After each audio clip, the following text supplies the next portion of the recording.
Hey, good evening, Galleon. This is Mayor Tom O'Leary back. It's a Monday night and really not an eventful week that was, but interesting, or glad to see rather, that and we'll find out if it's interesting. Council's going to be back in session in council chambers tomorrow night for the first time in well over a year. So I think many of us who are council members or required attendees at the council meetings are glad to get back together. I think overall our council did and city government in general did a pretty good job of functioning. Continued to get business done through the Zoom meetings, but you do lose a little bit of that face-to-face and interpersonal rapport, so it'll be good to get back in the same room with council members as we have. You know, that's probably the highlight of tomorrow night. There's really not much in terms of consequential legislation. I know if you're in the health department, they would disagree with that, but there's some technical adjustments to their budget, some compliance with grants as I understand the ordinances, but really other than that there's not a whole lot on the agenda. One thing, wish us luck. What we're going to try to do is combine the best of the Zoom meetings, of the involvement. What we saw over the last year and a half is there are probably 4 or 5 times more people viewing a committee meeting, for instance, or some of the council meetings than you ever saw at the committee meeting or at the council meeting. So, you know, I think that was a indirect benefit of the Zoom meetings and the ability to access that. So tomorrow night, while we'll be in session, our objective is to be able to, I guess, live stream, hopefully in a quality of image and audio similar to these Monday night sessions. So we'll kind of see how it goes. If it's a little shaky on either video or audio, I as they say, it's perhaps a work in progress. So I think over the next couple council meetings, if there are bugs to be worked out, that's, you know, that we can expect those to be worked out. So that's tomorrow night in a nutshell. I'm going to go back 2 weeks, and I've got a couple more comments, and we'll see what kind of questions we have. I did not note adequately last week what an awesome crowd there, you know, that attended the Memorial Day Parade, and so that event, I sometimes wonder as we return to this new, back to this normalcy, that what traditions will live on, what traditions will be able to get started again, and the tradition of people showing up along the parade route, big thumbs up. You got a sense that people were excited, even though it's the Gallia Memorial Day Parade. It's really focused on what Memorial Day is about, and that's honoring the people that were in the service and then lost their lives. So out at the cemetery, a nice crowd. It's, you know, from my perspective, I get the chance to sit up on the stage and look out into the audience, and it's why is everybody getting older out there in that audience? But it's a crowd of Gallianites. It's good to see so many people out there. So anyway, I wanted to mention that. I think in the past week, the chance to people get out and get involved. I didn't make it to the splash park. I imagine that there were a lot of younger Gallianites running around and really enjoying that, way to beat the heat.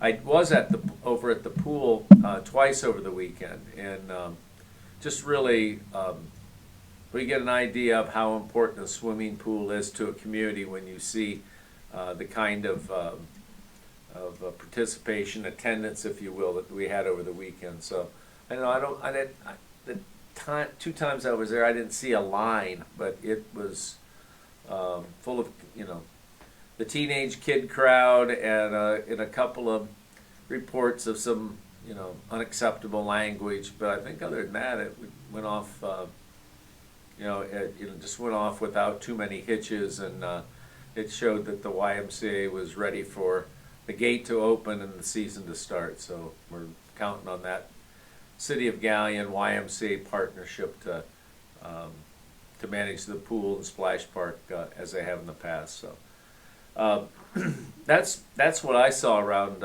town over the weekend. A lot of people out. I imagine that people who got away over the weekends, had a pretty good time. But clearly, our park facilities continue to, be a place where families can go for little or no money and have unlimited fun. So, any questions at this point? Yes, I do have Let's go one for it. so far. This one came from Haley. She asked, rumor is that the city has $750,000 of COVID money and they want to donate it to the hospital. Why not use it for city departments? Well, the answer is it's not 750,000. I believe it's around 400,000, a little bit more than that. A couple weeks ago, Haley, the council voted to distribute basically backup gear for the fire department, the EMTs. If they, in the situation where they were contaminated, they were transporting a COVID patient or something of that nature, they really had to. They didn't have a second set of gear to decontaminate. So what we did at the suggestion of the chief is move the new gear 1 year forward. We were going to buy gear in 22, and was suggested that we utilize some of those COVID dollars, the CARES Act dollars, which are more limited to that purpose. And that really gets at the other part of Haley's question, and that is the why not put it into the departments?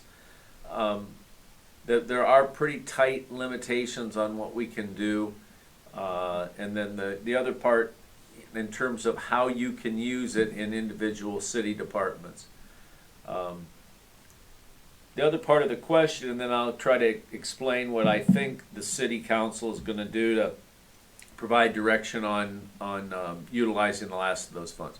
There's no request from Avita. We supported, I think in a nice way early on, before there were federal dollars and all kinds of external help. We advanced them some money so that they could buy a UV cleaning unit that they, again, could decontaminate their ER or other parts of their hospital where they had a COVID patient.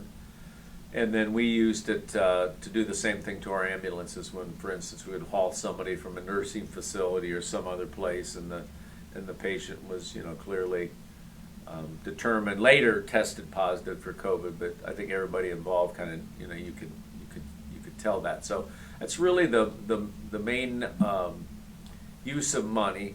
We did use some of the CARES Act money then to reimburse the city, but it wasn't $750,000. It was right around $50,000. So, all right. Last part of the question is what are you going to do with those COVID dollars? So I said money was allocated, dedicated to the fire department for new gear.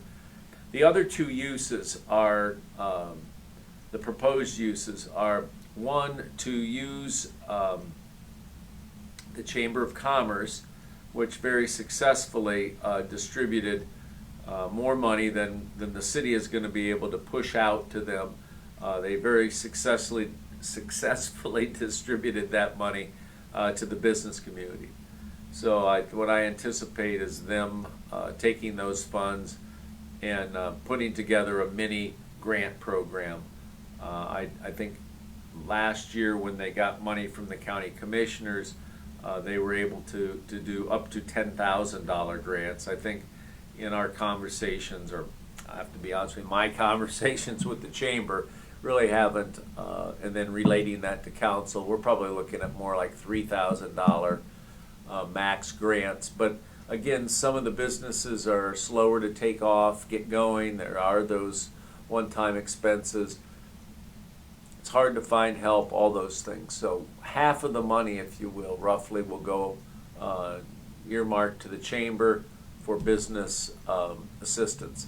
The other half, we're going to utilize the United Fund, or that's the proposal, to do a utility assistance program. The details probably get people to turn off this live stream quickly, not because the details are horrible, but they get a little tedious. But we're looking at people who have had utility issues related to COVID to apply for funds, and we'll route those through United Way, then we'll reimburse United Way.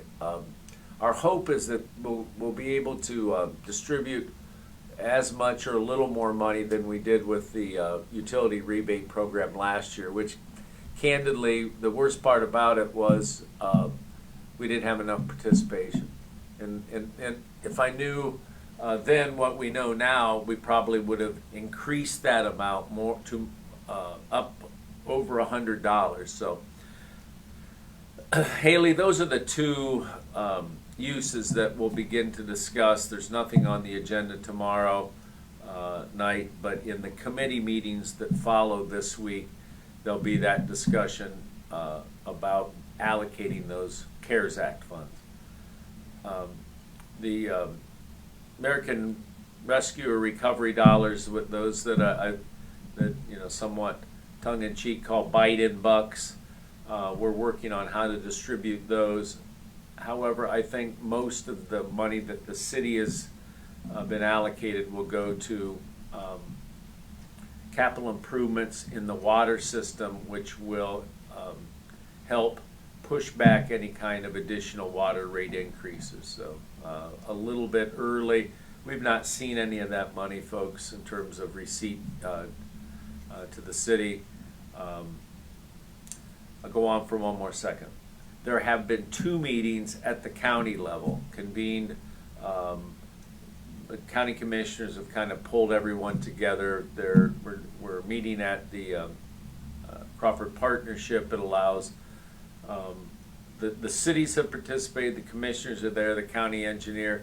I'm not sure to what extent the townships had been invited, but the purpose of that meeting is to see if there's a way that the nearly $8 million that the commissioners were awarded under the formulas that were used can be used to work in conjunction with monies that the cities were awarded and try to get, it's a bit of a cliche, but I think it's accurate to say try to get as much bang for those bucks as possible. So those are the 2 things that are going on with the rescue money, that we'll get money in a few months, and then we'll have through 2026 to spend that. So thanks for getting things started. I try to provide a little more information, but still answer the questions. So anyways, did that shut us off or provoke some more questions? That's all I have as of right now. Yeah, well, I'm dying to have one of our regulars call and ask about the grocery store, because I have a bit of information about that, and it's mostly good. So I'll tease if anyone wants to hear about it. It's we're still in the kind of wait and see, and candidly, we, the citizens, ultimately the customers of this new grocery store, are kind of up in the stands waiting for things to be worked out in the field.